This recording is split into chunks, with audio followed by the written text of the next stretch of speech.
Yeah.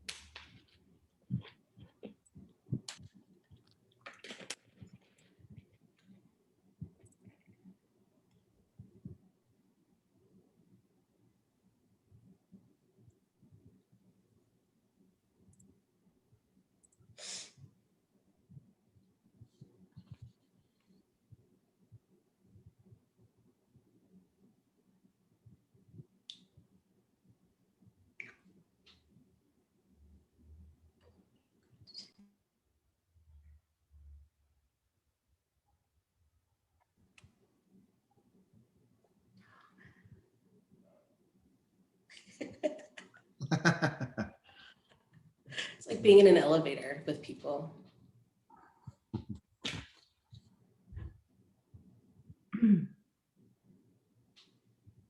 Hey, Judy. Oh.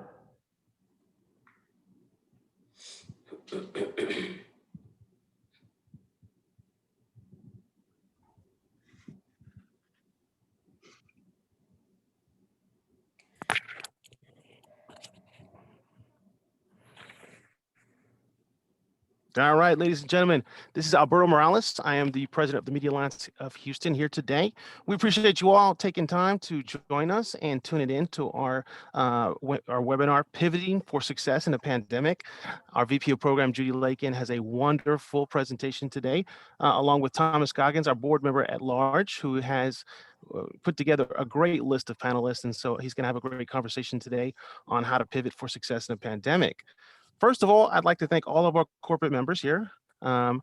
We have Carlberg, Rivik Media, KHOU, CW, Clear Channel Outdoor, Outfront, Effective, Love Advertising, Cox Media Group, CW39, MMI, NCC, the Houston Dynamo and Houston Dash, KPRC, KTRK, Channel 13, Outfront, Pandora, Telemundo Houston, Univision, Love Advertising, and Intercom.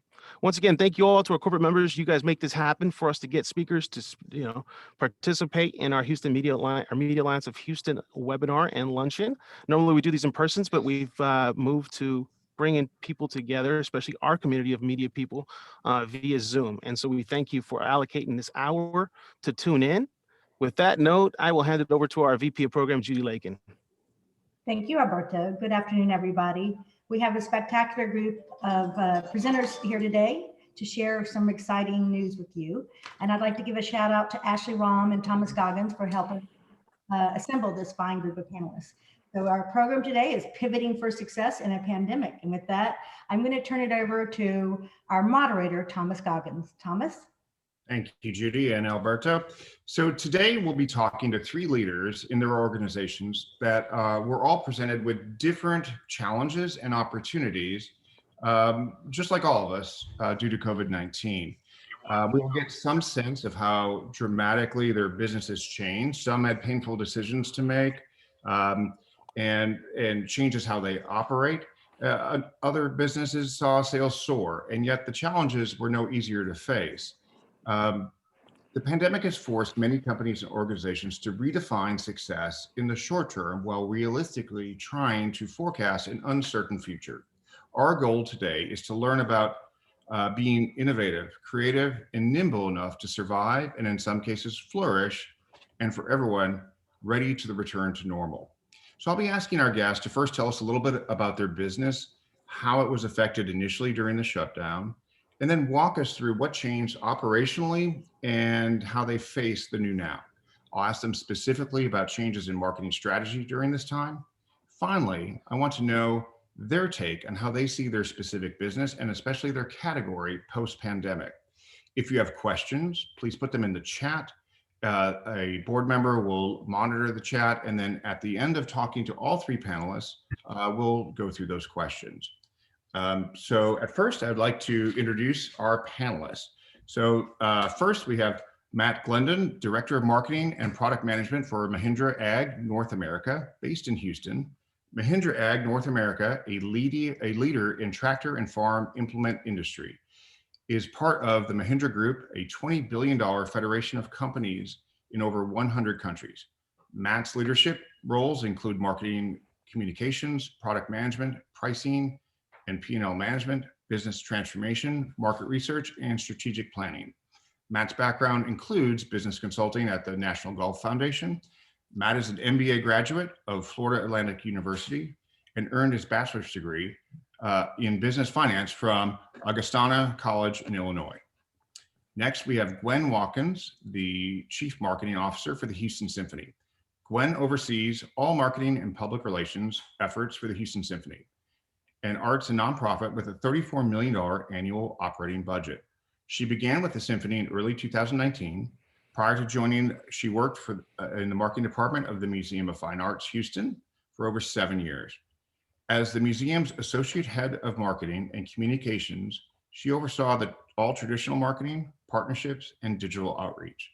Gwen has also worked in marketing promotions at both the Houston Zoo and Simon Property Group to promote the Houston Galleria. She has degrees in English and philosophy from Texas A&M University.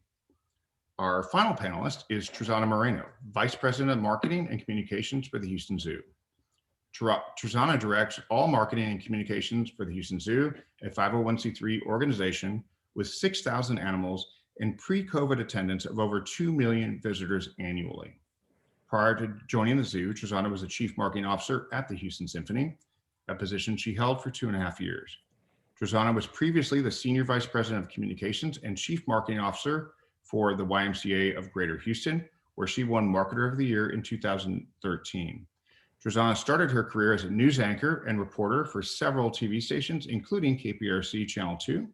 She has a BA in broadcast journalism from Syracuse University and is accredited in public relations and a certified fundraising executive. I welcome you all. Thank you so much for being here. So to start, the most efficient way to do this is to talk to each person individually, and then we'll do questions at the end for the entire group. So let's start with Matt. Matt, tell us a little bit about your company, the product line, top sellers, like what would not only agriculture people, but what would we know about this? Do you sell products that if you have a ranch outside the city, would your products be used there? So tell us a little bit about your business. All right, thanks, Thomas, and thanks for inviting me to the panel today.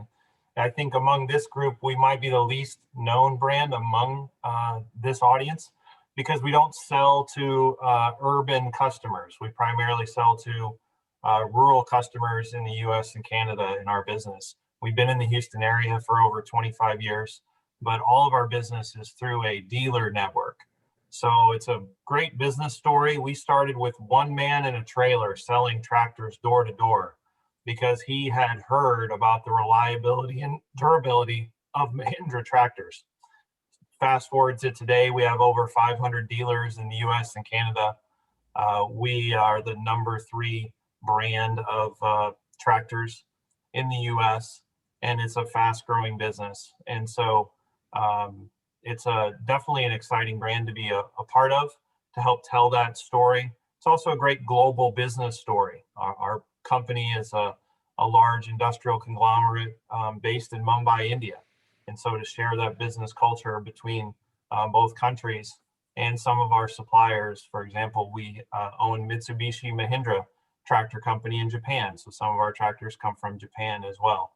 We offer a wide range of tractors from someone with 5 acres looking to do something more than a riding mower can do on their property, up to someone with a full-fledged cattle and ranch operation using tractors up to 125 horsepower to have a hay operation for their property. So we have a wide range of customers, but our core customer is a rural lifestyler, someone with 5 to 50 acres who's a landowner, who enjoys a rural lifestyle, oftentimes is either retired or has a primary job, and this is their passion, living on this land and maintaining it and improving it with a tractor is a passion of theirs.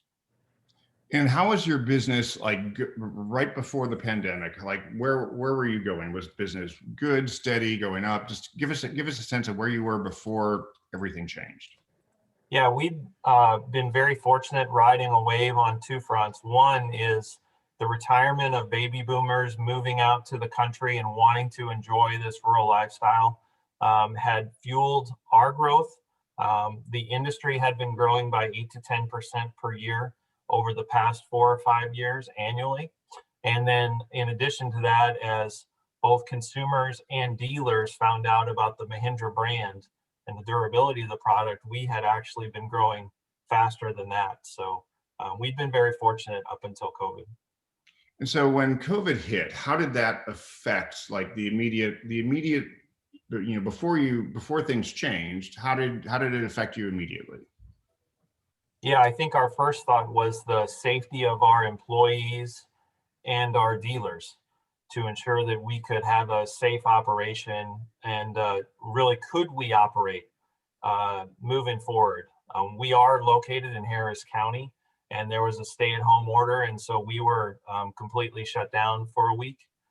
Then we received guidance both through Harris County and other municipalities that agricultural equipment and agricultural equipment services were deemed required business, an essential business for food production, among other things. So we went from thinking we're closed and we don't know when we'll reopen to within 2 weeks, 98% of our dealers were open for business. And so you saw a surge in sales from this though. And so where did that surge come from? And was this unexpected? How did you I think, yeah, go ahead. The crystal ball was very murky. We really didn't know. Would our sales, even if we were open for business, would our sales decline by 50%, 70%, or could it possibly do the opposite as people stayed home?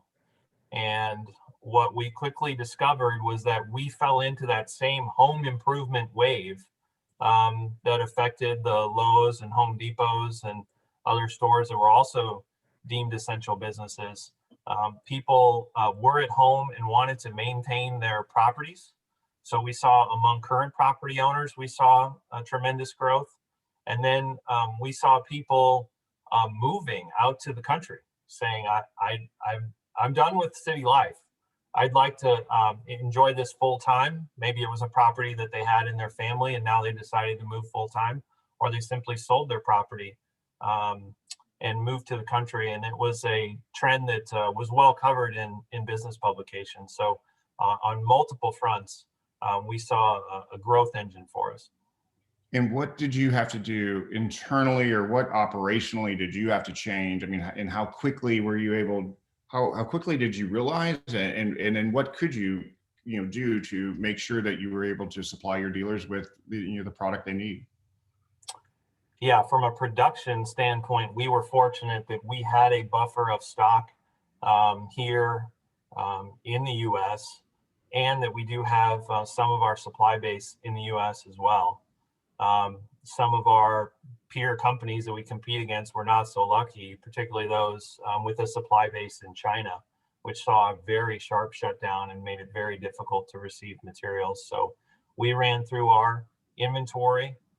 We worked with dealers on dealer transfers so that maybe they didn't have the right tractor in stock, but their neighbor did. And we made sure that we could transfer that inventory and help the customers along the way. And I would say, you may ask about a brand question, but we were also fortunate in that we were in the midst of a transition to a greater digital marketing focus, where that customer journey 10 years ago did not involve social media, did not involve much research online.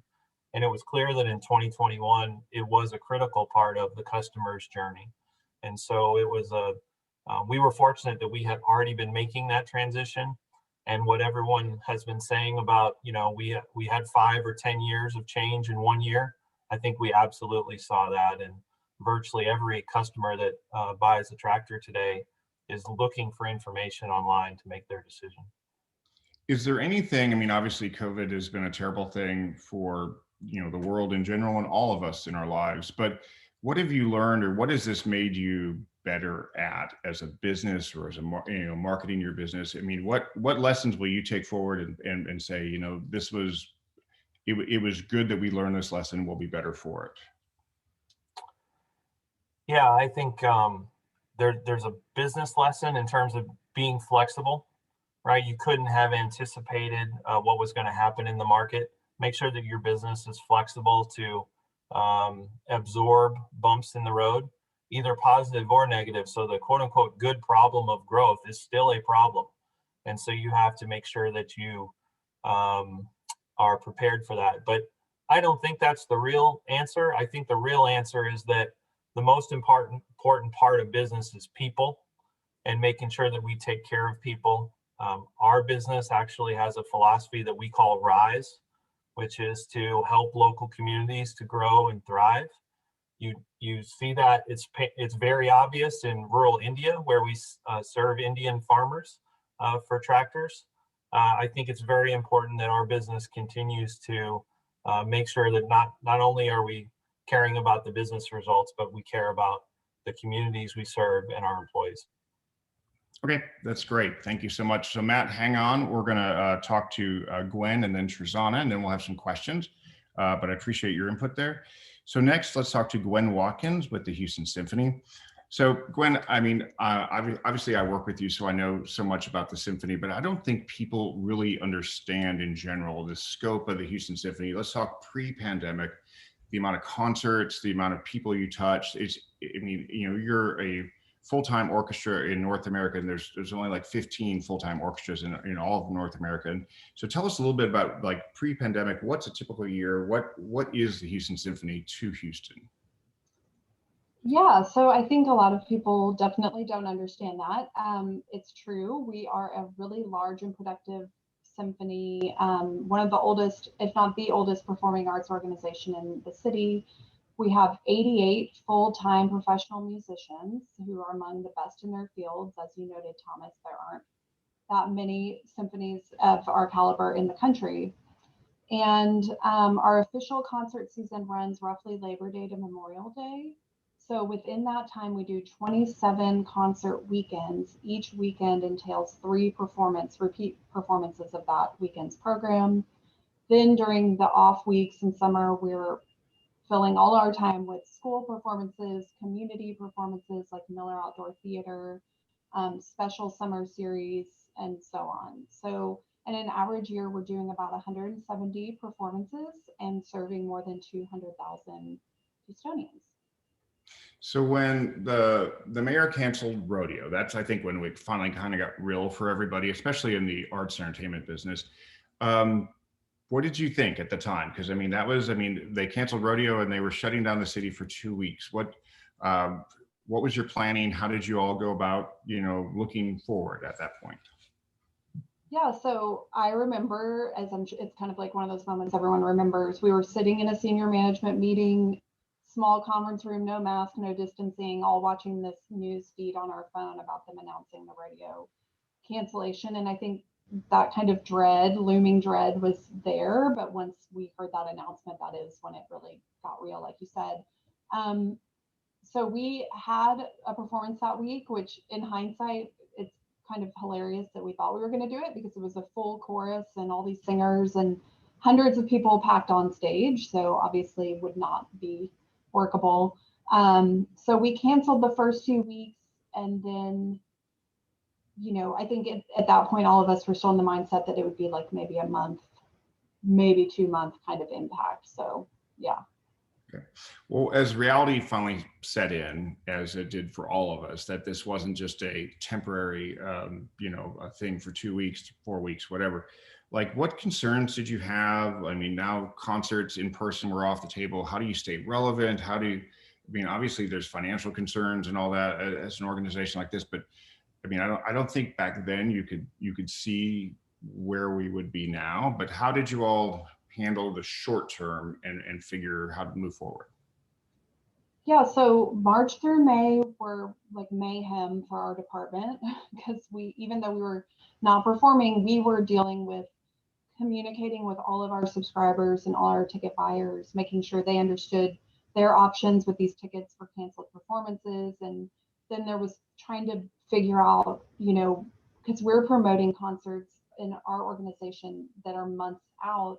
So do we continue to perform these programs that are happening in the fall?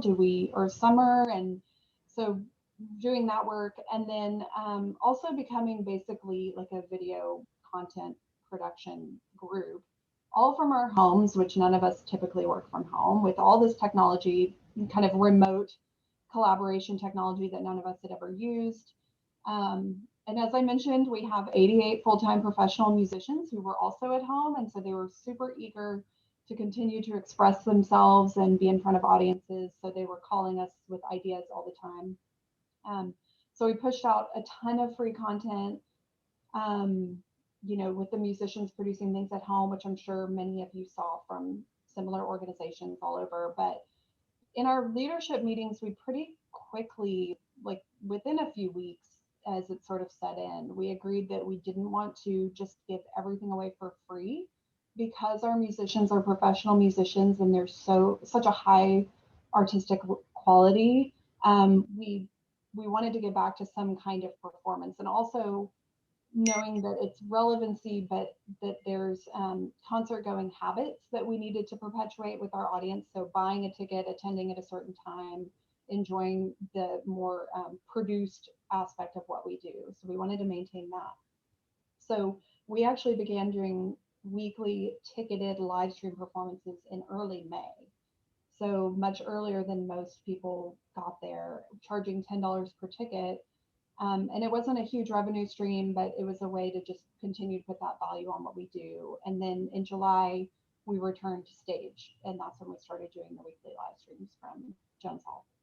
So your organization, though, has unique challenges, because not only do you have to deal with, obviously, the fact that, now when you talk about doing performances, you can't have 88 people on a small stage, but also you have like union deals. You have conductors that are traveling from overseas. So tell us about the unique challenges you had as an organization to try to perform and stay relevant in this whole situation.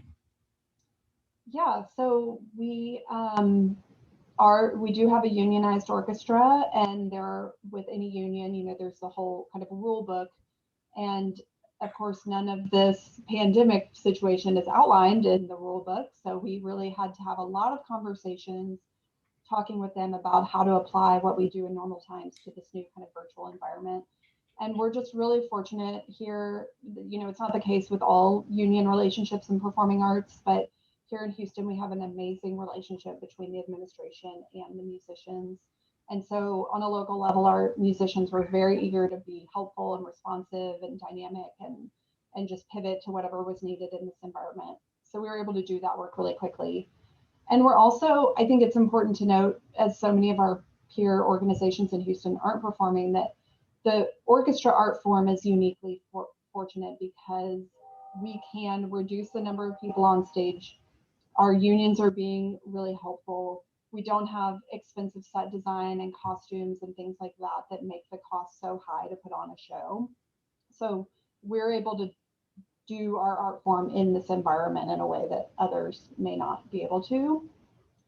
And yeah, it was a lot of work, like the safety work. So we partnered with the city and KTRK to broadcast the 4th of July concert from Jones Hall stage. It's one we typically do at Miller Outdoor Theater.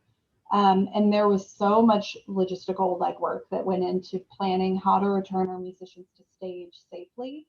So there's now, staggered rehearsal and entry times, and of course, all the cleaning, and then regular testing for our musicians, and just mapping all of that out was really a ton of work. But once we got over the hump, it allowed us to kind of get back to focusing on what we do, the artistic quality of our production, and then it became marketing's turn to start, tackling that work for the audience side of things.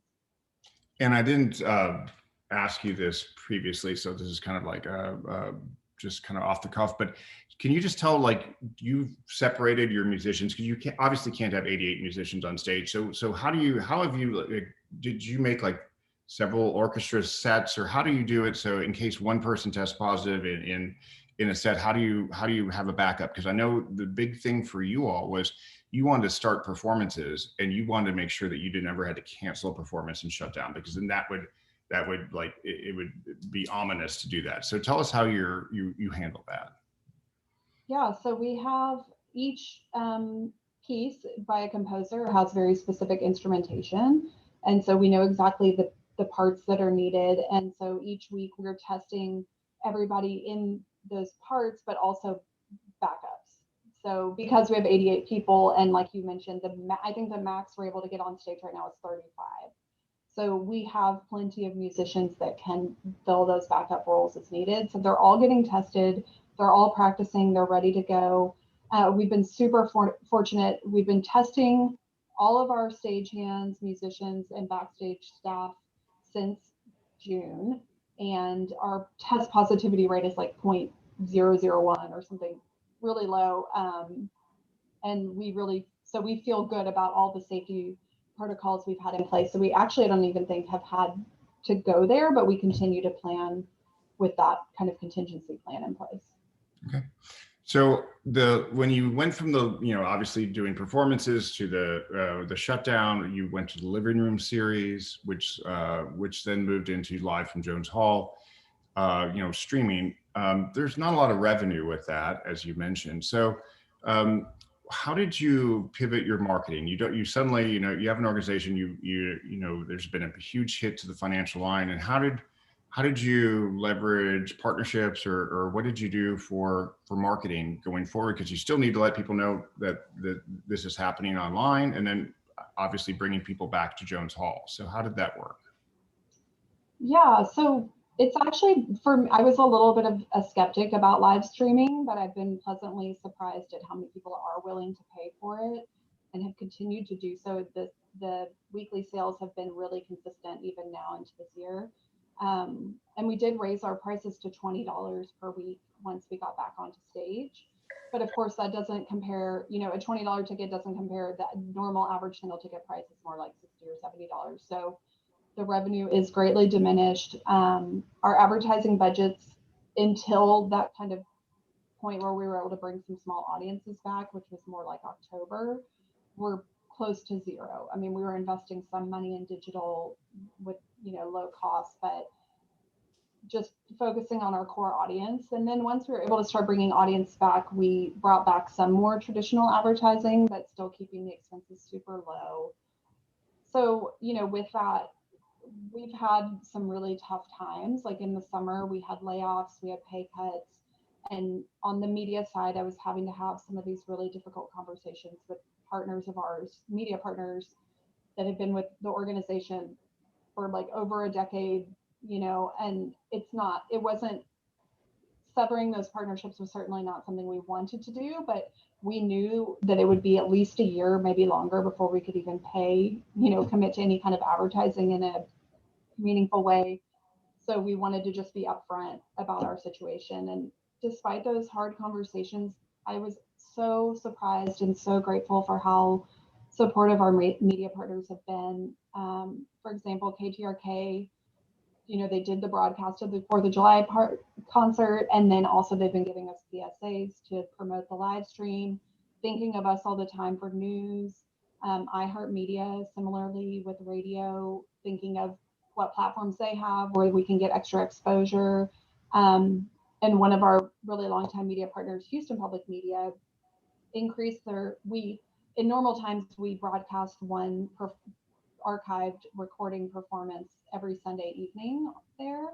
And in the kind of height of lockdown, when everyone was sitting at home, they stepped it up to 4 per week. So they were broadcasting 4 concerts per week for us, because we kind of all thought people are sitting at home and they would love to kind of rediscover these great performances, as we all miss those kinds of experiences. And so it was just like amazing and wonderful to see how supportive our media partners are to the city, to the health of the arts organizations here. And despite our inability to actually advertise. So yeah, that was nice. Good. So what have you gained from this? What good has come out of all of this? I mean, obviously you had to cut staff, you had to reduce budget. So you got more nimble, you've had to pivot as we're talking about in your operations and your advertising. So what lessons will you take from this, or what will be the lasting effect that's for the good because of what you've had to go through? Yeah, I would say there's a couple things. Artistically, it's been really interesting and rewarding to explore new pieces of repertoire that we would never, an orchestra of our size would not typically put on stage, because you have 88 or more for some organizations, musicians. You're always wanting to maximize having as many of your full-time musicians on stage as you can. So you're playing these bigger symphonies, but some of the best known composers wrote beautiful music for smaller ensembles. And with social distancing on stage, it forced us to explore those works, but they're beautiful and wonderful. And I think that's been excellent. And then also, we sort of notoriously plan really far in advance, like years in advance. So the last minute nature of all the planning was tough, like a tough change, but also kind of freeing, and with less pressure on filling every seat with these, thousands of seats in the hall that we normally have to sell. We were able to have that freedom to program pieces by underrepresented composers that don't often get performed, and then also these other works I was mentioning from some of the best known composers. And we realized that fear we had that the audiences wouldn't want to hear that or attend those was actually untrue, and that when given the opportunity, they were just as excited as we were to discover these new works. So that's one, I think, really great thing that will stick with us. And then the other positive thing for us specifically is just knowing that we can do it. So we figured it out. It's not exactly the way we would like it. It's not ideal, but we can do it. And we've gone through a lot of pain and hard work to get there. And of course, it seems to continue to come, but we know we can exist in these circumstances as long as they continue. And it's not what we want, but we can do it if we need to. So it's helpful as we plan into future years that we can plan with the hope that this goes away in some, at least in large part, but if we need to keep doing it in this circumstance, we can. And then final question for you is just kind of real quick. I think people don't really understand. I mean, I don't think people know, because I wouldn't know if I didn't work with you. The Houston Symphony is different than other symphonies. A lot of symphonies just went ahead and just said, kind of threw their hands up. I don't want to say they gave up, but the challenges were so great. Just tell us real quick about why did you all decide that you were going to do what no one else is really doing, or did. You were like the first that had any kind of performances, as far as like the living room series, and then being on stage and live. Just real quick, kind of, I don't want to like put down anyone else, but compare yourself to why the Houston Symphony has decided to go this route. Yeah, well, to not put down anyone else, I will point out that Dallas is also performing, but we started first. So, yay. Yeah, I think a lot of it is luck. Geographically, the restrictions in other regions of the country are obviously much different than here. The city has been very supportive. They own Jones Hall. We've partnered with Houston Methodist. We've had the support of a lot of organizations to help us get to where we are, and also the luck of our circumstances. And like I said, even compared to other performing arts, orchestras have it a little easier. But I think in a weird way, it's almost that we were more pessimistic, I think, than others. I feel like a lot of my peers at other orchestras, when I talk to them, especially over the summer, they were like, there's going to be a vaccine. We'll just cancel this fall part, and then in the spring we'll start performing again. And then it kind of turned into, we'll just cancel the season, and then next year we'll start over. And we just never had that expectation. We all hope for the same things, but we really expected that a vaccine may not come at all, and if it does, we don't know when or how effective it will be, and that we really need to fulfill our mission in these circumstances and not just hold out too much hope that a total correction of this is coming up imminently. So I would say it came from kind of a place of cynicism and pessimism, but we're really excited, and we're all just very committed to what we do, the art form and the role that music can play in your live performance. I think we can all agree that music and performance is really meaningful, and we felt it was important to be supportive of keeping that in the world in some way. Great. Thank you, Gwen. Hang on and we'll get back with questions. So now I want to talk to Trezana Moreno of the Houston Zoo. So Trezana, the Houston Zoo is the largest attended attraction in Houston and has been for years.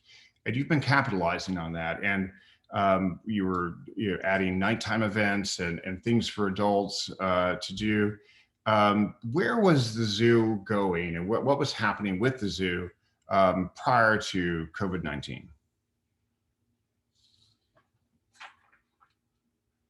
Is Trezana, did she literally just leave? I think we just lost her. We just lost Trezana. Okay. We'll see if she comes back. In the meantime, are there any questions that we have for Gwen or Matt? We did have one question about, well, this one is for Matt, asking if he can elaborate more on the sale of a tractor. What is the life cycle of a tractor, the average cost, or even if it's similar to purchasing a car and its cycle? Sure, I can answer that. Is it similar to cars? Yes, in some ways. It's sold through an independent dealer network. It's got 4 tires and wheels and a steering wheel and a motor, and there is that transaction where you're meeting with someone in person to talk about your needs. But I think a lot of it is quite a bit different. When we ask consumers how long you plan to own the tractor, about half of them will say we plan on passing it to our children. It's a very emotional decision. It's part of this nostalgic and emotional appeal of rural farm life. And so that's why the durability of the product is so important, because that's their perception of the use of the tractor. It's very important to know what you're going to use the tractor for. That will help determine what exactly you need. Unlike a car, it's pretty obvious what you're going to use the car for. We have over 100 different implements that you can attach to the tractor to help perform various tasks on your property. So really digging into the understanding what the tractor is used for is a big part of what our dealers do. And a lot of our customers are first-time buyers. They're moving out to the country. They don't exactly know what they need specifically, but they know what job they need to do. And that's what we focus on. So Matt, tell us, where do you see your industry going in general? Like what's going to happen? So you've had this change. People, like a more focused people, wanted to work on their land, improve their land. Where do you see post-COVID your industry going?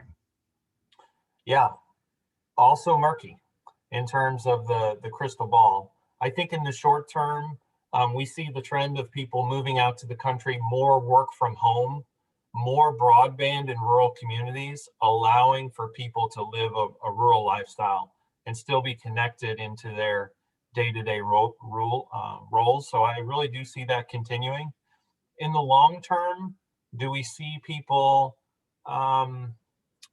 disrupting the category, for example, and hiring a service that you would usually use your tractor for to maintain your property?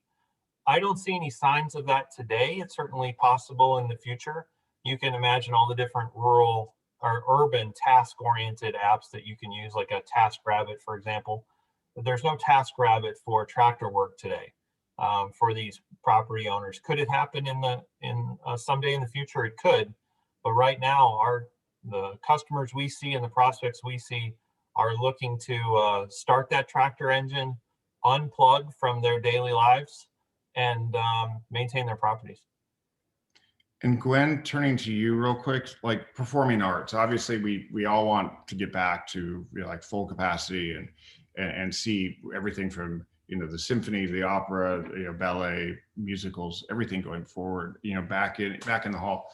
What do you think the long-term effect, though, is on, like, where do you see the future of performing arts? And is there a, not specifically the symphony, but is there a takeaway that you can give us that how the arts need to like change, or what will change going forward? And to tag on to that, we had a question from the audience. If you feel like across the entertainment industry, do you think the access to free content has changed now that people have been forced to actually get on and give their content virtually? And how do you think that'll affect the Houston Symphony? So I think there's, in our opinion, like I mentioned early, like we believe what our musicians do, they've dedicated their entire lives to doing what they do. So we think it's important to maintain a value to that product. Like imagining someone just so incredibly talented and at the top of their field, like they don't work for free, and paying artists is an important thing to maintain. So on one hand, you have to maintain value, but also, yes, there's much more digital content happening, and there's a more kind of free, I think, connection between the digital audience and the musicians that's happening. So we've been striving to have a balance of like this kind of fun home content and maybe some archival content from past performances. But then when we do live performance, which I should say, like the performances we do weekly via live stream are actually happening live. They are a live performance happening in the hall that people can watch at home. So for those, because of the quality and the production and everything that goes into it, we're charging. And that's because I think ultimately people are, I think people really enjoy this pre-recorded content, but that there's not really a replacement for experiencing a live concert. So even if you have to do that from your home, like knowing that it's happening live is important. And that's sort of philosophically how we differ from a lot of our peers. A lot of our peers are going in a direction of producing these kind of TV show style programs where it's, you know, a piece of music pre-recorded is played, and then they might do like an interview. So it's a little more like a documentary you might watch. And I think that those are great programs too, but it isn't exactly what our purpose is as an organization. So it'll be interesting to see what sticks and what doesn't in the coming years, as hopefully halls do start returning to kind of normalcy. Because again, my gut is that people want that shared experience in the moment, and that's going to continue to be the most important place for us to put our energy. I have Trezana on the phone. She lost her internet connection, so I do want to ask Trezana some things. I have her in speaker, so hopefully you all can hear. But basically, the Houston Zoo is the largest attended attraction in the city, and I mean things were basically going gangbusters at the zoo is what I'm going to characterize it as. We've added nighttime events and all these things. So where was the Houston Zoo prior to COVID, and where were you heading? So we were having our best year. We were ahead of attendance by 10% going into spring break, which was just really phenomenal. And spring break is a huge time period for the Houston Zoo, and you can understand why. Everybody's out of school. Those 2 weeks are just make it or break it time for us. And once the rodeo shut down, we were stunned, but because we're a science-based organization, we knew what was coming. And I think the rodeo shut down on a Wednesday, and we actually made the decision to shut ourselves down and close the zoo on that Friday. So we didn't wait for the closure order that eventually did come. We decided to shut ourselves down and faced a lot of criticism at the time from our members and some folks in the community online who thought that we were overreacting. But yeah, we shut ourselves down, and soon I found myself, actually the first thing I did was lead my team in mask making, right? So we were on a mask making expedition because even though the zoo was closed to visitors, the zoo still had to run, right? You mentioned, Thomas, that we have our 6,000 animals and we still have to care for them, and we need to do so safely. And nobody knew at the time what was happening with transmission to animals. We now know that our big cats are susceptible, and of course gorillas are, right? Because we share a lot of our DNA with them. And so you couldn't get masks, right? So I was scouring Amazon and overpaying for elastic, and my team and I made, I think, 500 masks in like a week, just so that our staff could be protected because we couldn't find supplies. So that's where we landed right when the pandemic started. So, obviously you were shut down for a while, then the governor's order allowed, at the end of May to reopen, and you had to work with the city and the county to reopen. What kind of, how did you pivot to basically ensure people that they would feel safe and, you're an outdoor facility for the most part, but you have lots of indoor buildings. And what did you have to do logistically to change? So we had to do a lot, and it actually started, Thomas, even before we opened. So we shut down on that Friday, and on the Monday, we started doing Facebook Live every day. And it was free and it was streamed. And that is where the trust with our audiences started, right? We provided content to people at a time at the initial moments of the pandemic where there was no content, where people couldn't do anything or get anywhere. In fact, KDI has added Zoo live streams, Facebook Lives, to the elementary curriculum for science because we could be counted on and they were so regular and high quality. So we started there even before we reopened our doors with content. The live streams, tons of videos, a lot of email and social media and digital. And so when we could open, I think that people felt a little more comfortable because they had been seeing us and seeing our content while we were closed. And so there was an element of trust that they had.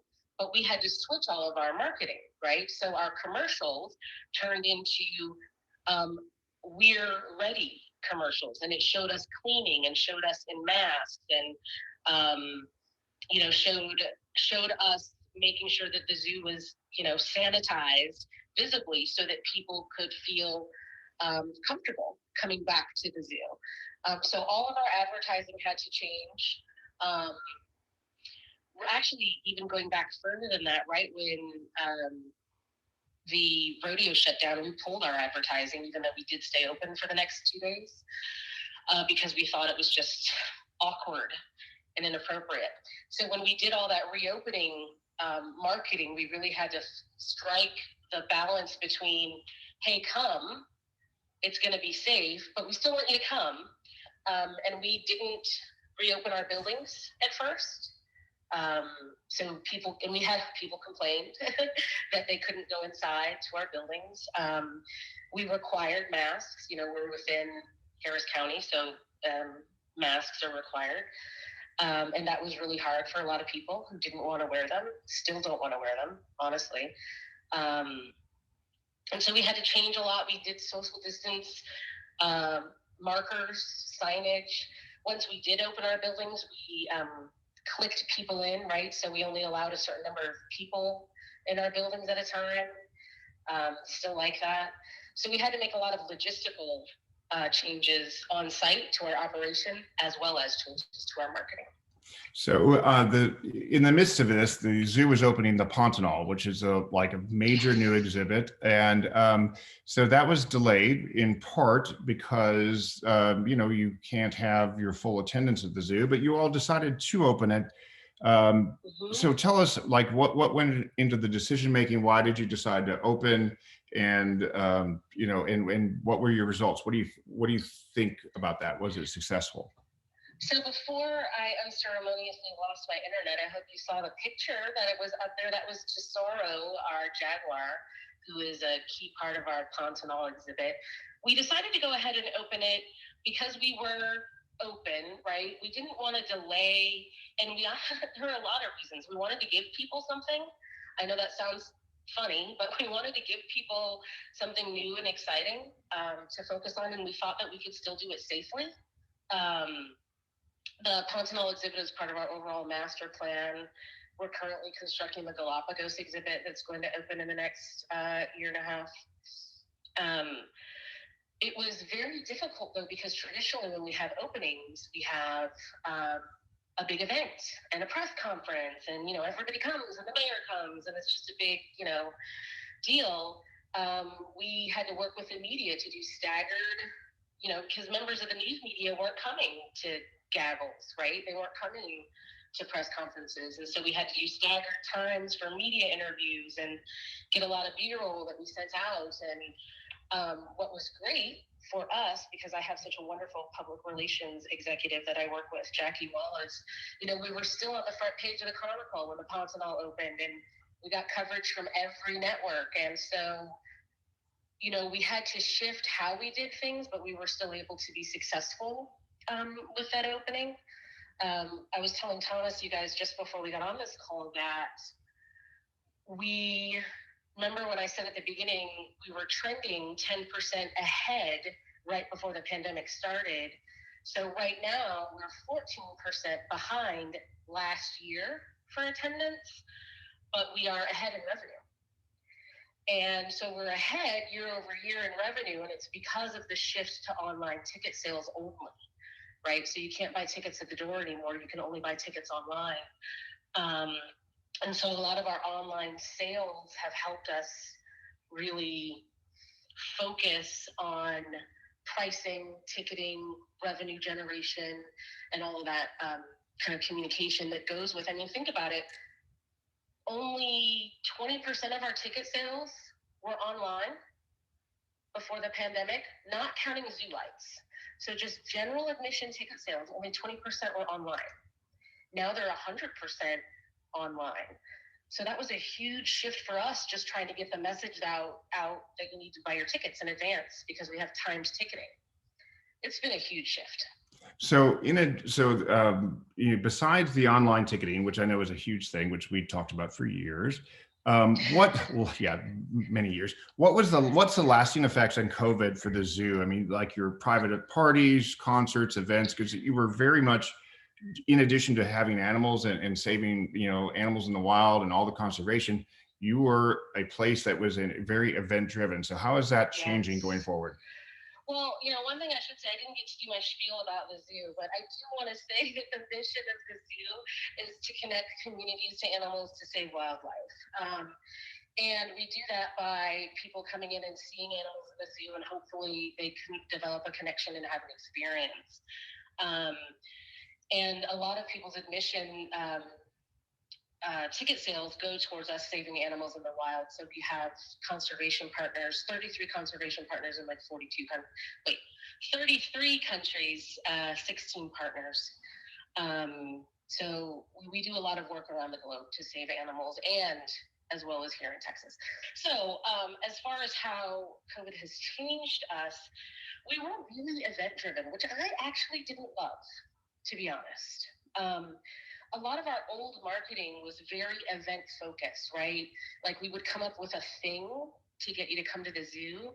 And my take has always been, well, you should just come to the zoo because the animals are awesome. And that's all you need. I don't need to have a party for you to come.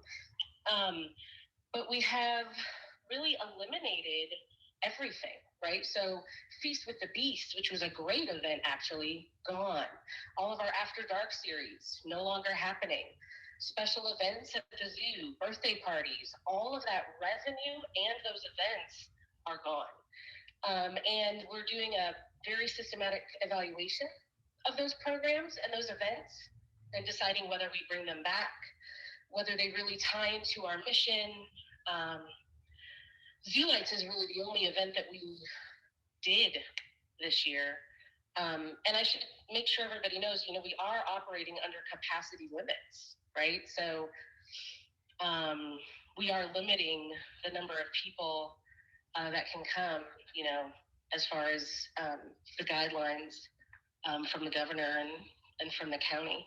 But it's changed completely events, but it's also changed for the better, Thomas and everyone, our marketing's relationship with our animal teams. So because Facebook Lives and all of our digital and video content was so wildly successful, we're talking millions of hits from around the world,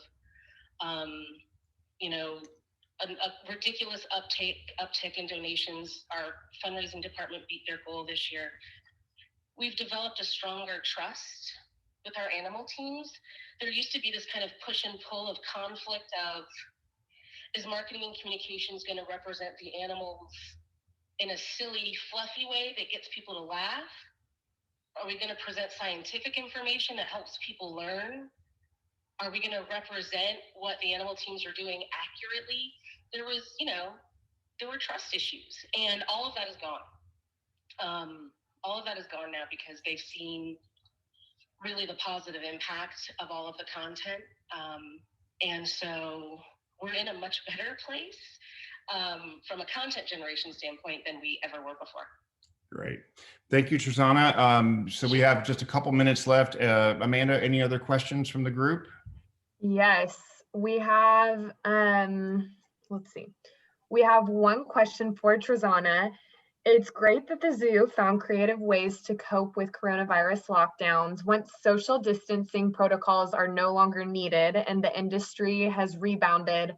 What are the Houston Zoo's plans to entice new customers? So here's what's really great, you guys. Like, one of the best things, if there can be a best thing about the pandemic. So I mentioned to you that only 20% of our ticket sales were online previously, and a lot of people bought tickets at the gate. Well, before I came to the zoo, we were not requiring you to provide us with your email address at front gate purchases. And even once I started, we were only able to get like 1 out of every 10 emails collected at the front gate. Well, now I have everybody's data. So for a year, 100% of tickets have been bought online. So I have emails, I have addresses. So now we're able to strategically really come up with campaigns and stewardship processes that we weren't able to do before because we couldn't really get a hold of people that had already come. And so our goal is to come up with some email strategies and other targeted strategies to convert a lot of those general visitors to members, and then ultimately to donors. So data is my friend because of the pandemic right now. Thank you. Amanda, any other questions? Yes, we have one question for Matt. Matt, can you elaborate on Mahindra's slogan, the official tractor of tough? Sure. So I came into the role for marketing in summer of 2019. I had been with the organization for a few years before that, and it was clear that we needed to have a brand repositioning. We'd been here for almost 25 years, and we'd had numerous slogans and positionings over the years. And you saw that in our material, and particularly at a dealership, you would see if they liked something from 8 years ago, it would still be on the wall. So you saw positioning of best value, you saw positioning of superior product, you saw positioning of better than the competition, you saw value proposition, you saw attractiveness of payments. I think one of the questions was, do you finance? Yes, we finance. So there was payment-driven advertising. So we really wanted to focus on something we could defend and that would be different. And we focused on the toughness and durability of the product, again, for these people that own the product for such a long time. So we came out in January of 2020 with the slogan, the official tractor of tough. We thought it would sound good for sports sponsorships. But we really wanted to focus on this idea of toughness and something that we could defend and be different than the competition. So it was a great exercise to reposition the brand and clean up some of the slogans and positions of the past. Great. So it's 12:59. We always like to respect your time. And so we're going to go ahead and end this call at this time. We thank everybody. I apologize for the technical problems, but Matt, Gwen, and Trezana, thank you so much. And we appreciate all of your input. Yes, thanks so much, Thomas, for being a great moderator today. I think being able to interview someone over speakerphone really fit our pivoting for success in a pandemic. And I know that all of you and your companies have also had to pivot for success. And so thank you for joining us today. Really enjoyed hearing from everyone. and we will see you next month. Take care. Thank you.